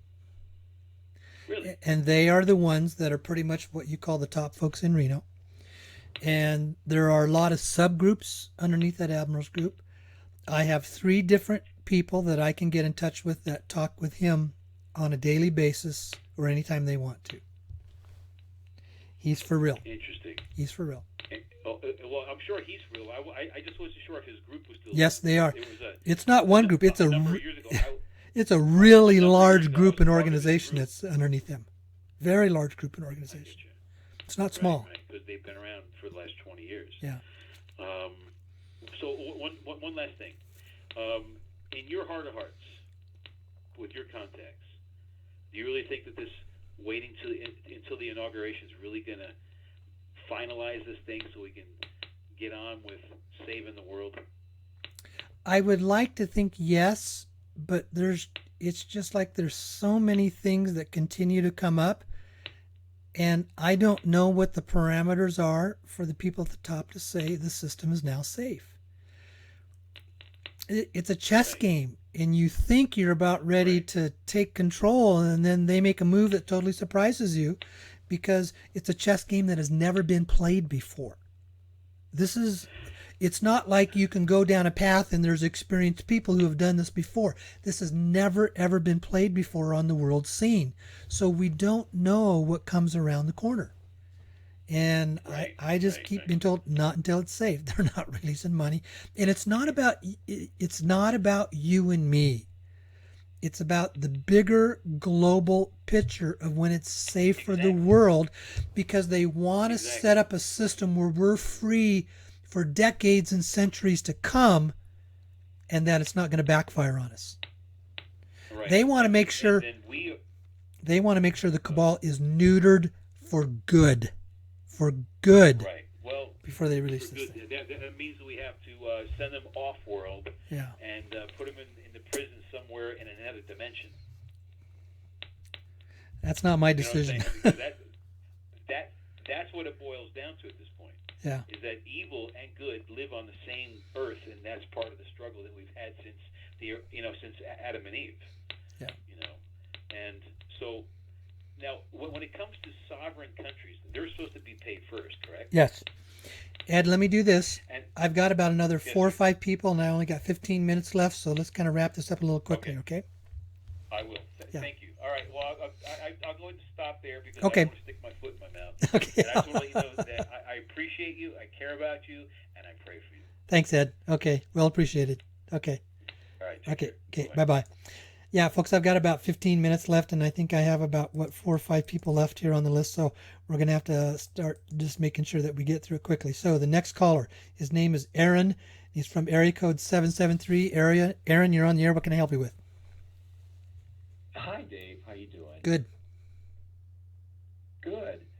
Listen, I'm a starter at this, and I just acquired a few Zim notes for the first time, and I was wondering if there's some kind of website that will give me an estimation for what they may be worth during the evaluation. No.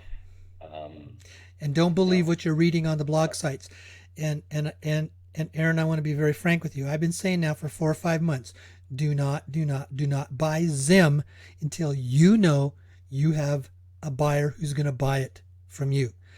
Because Zim was never intended to be a large circulation currency. It was never intended for you to buy it and get an 800 number and go into a bank.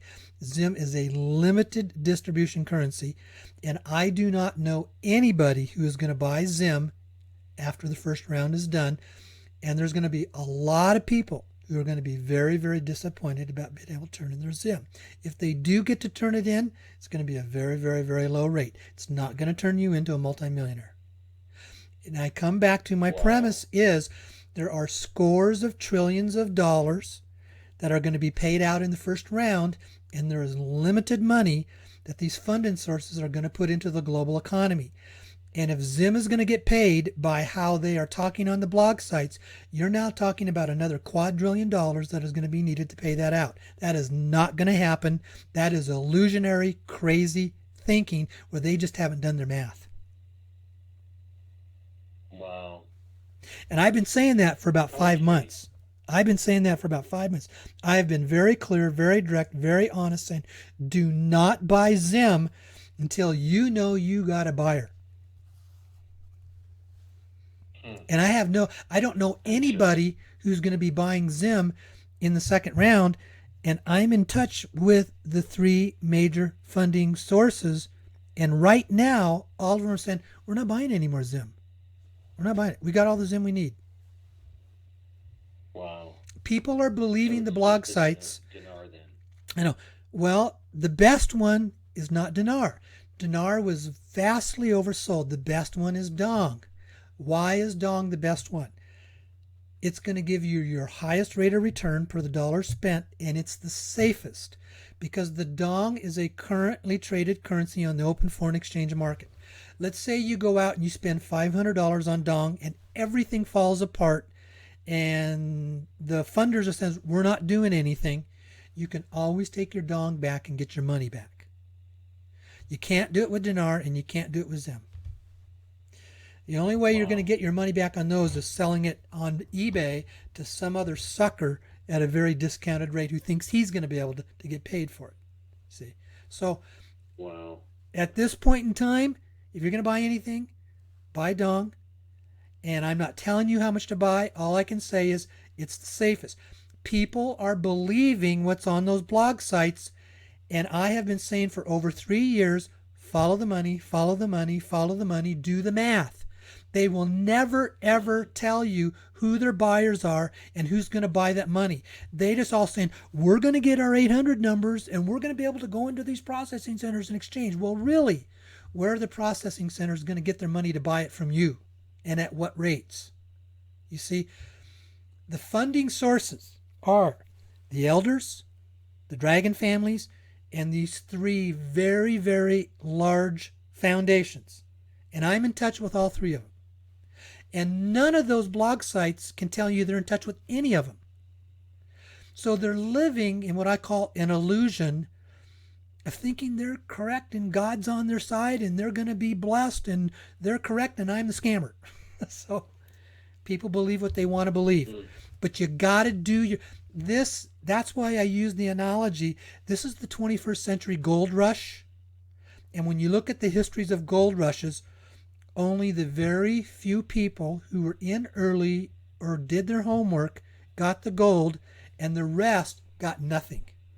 Because they didn't do their work. They were believing in a dream and an illusion that had no foundation to it. Okay? Wow. Okay. All right. And unless they have another quick question, I need to let you go. The newer, the used, or the higher, the lower notes, would you recommend? 100T only. Well, I don't recommend any Zim. I'm sorry, I don't. I don't recommend any Zim. Okay. You know, thank you so much. I'm not recommending you go out and buy any Zim. You know, I mean, unless you want to throw your pot. Now, I can't promise that. I cannot guarantee that. I'm telling you right now, I do not know of any of the 3 funding sources that are say that they're going to purchase Zim after the first round. So if you have not already turned in your Zim, you're probably not going to get anything for it. Okay. All right. Okay. Thanks. And the dog? Okay. That's all right. Thank you. All right. Bye-bye. Thanks, Aaron. Okay. Bye-bye.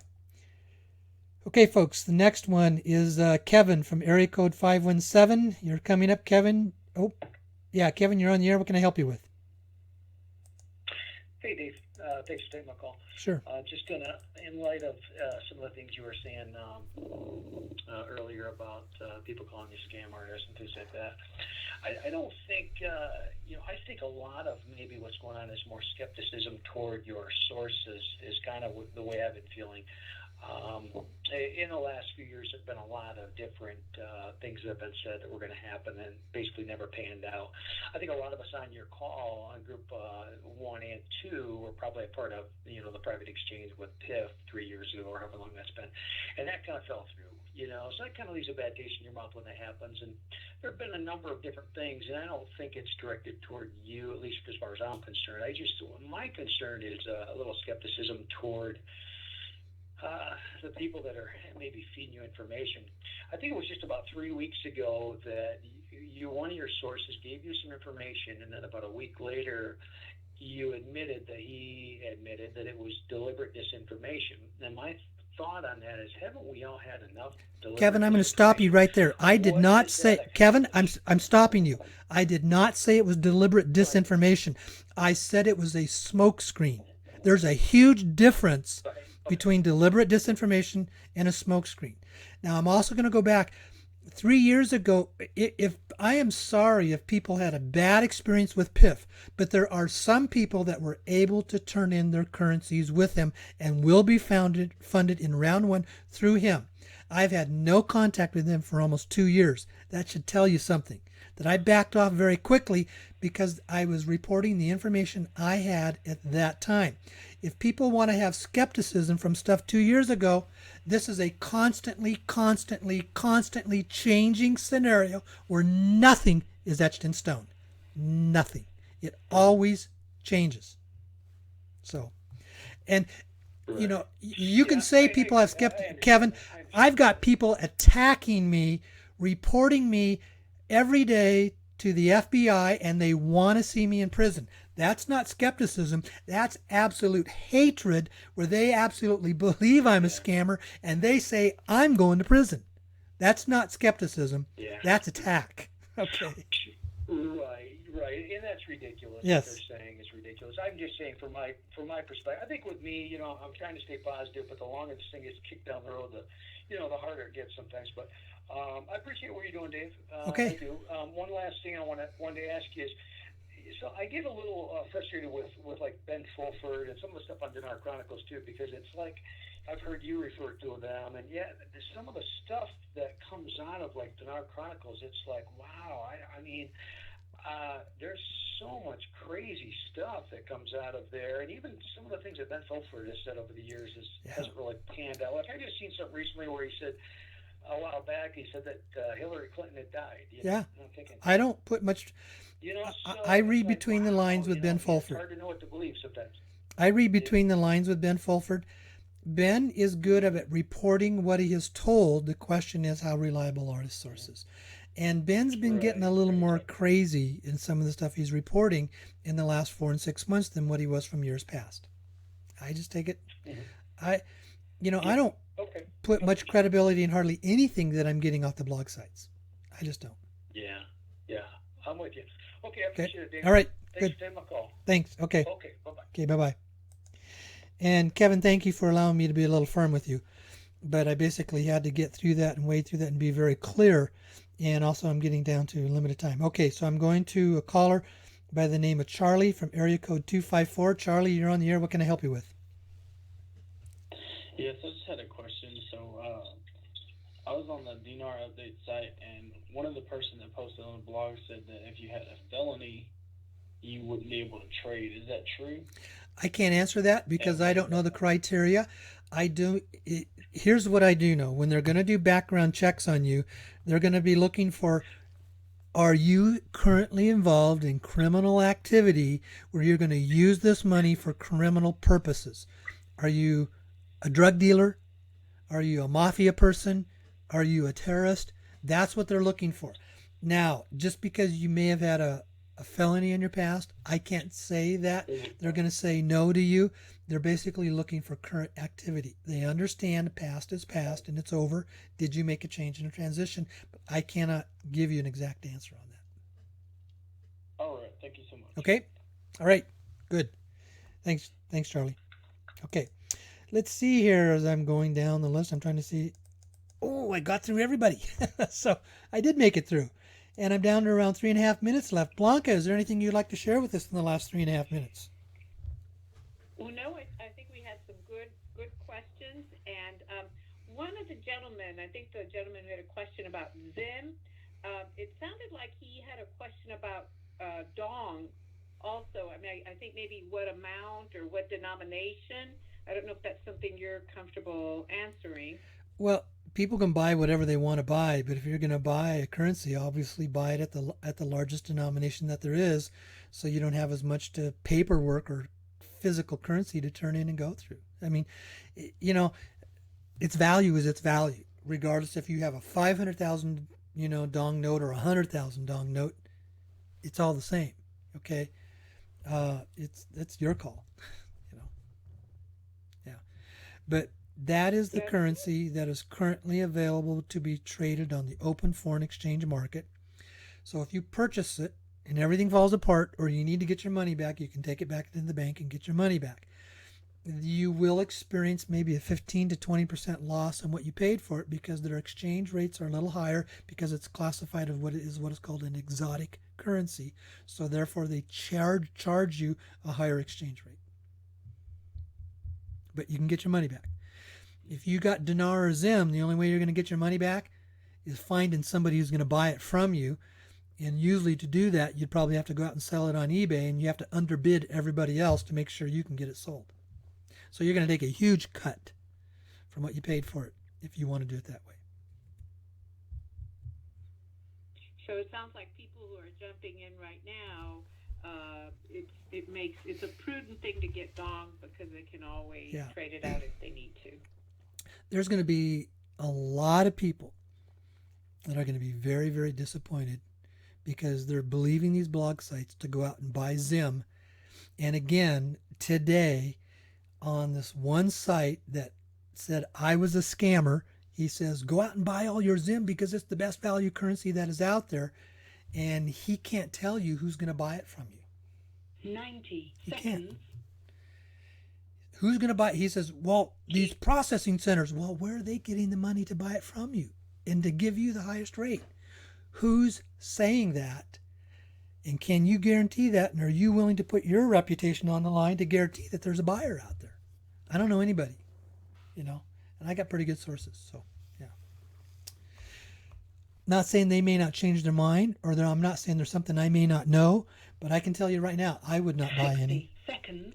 I wouldn't, not until I know there's a buyer. Right, and that's what they're asking. Not until They're asking you, I since you're kind of connected to folks. What's your Yeah. thoughts? And you're giving them your thoughts. I am. I would not buy any Zim until I know that there's a buyer. I'm not buying anymore. Right.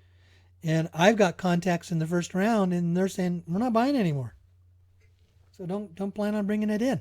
So, okay, all right. Anything else? I got 26 seconds left. No, I think we did good. Covered a lot of territory. I think we and did too. Looking forward to next week's All right, good. show. Thank you, folks. We will see you next week on the Sedona Connection. All right, how do I turn this thing off?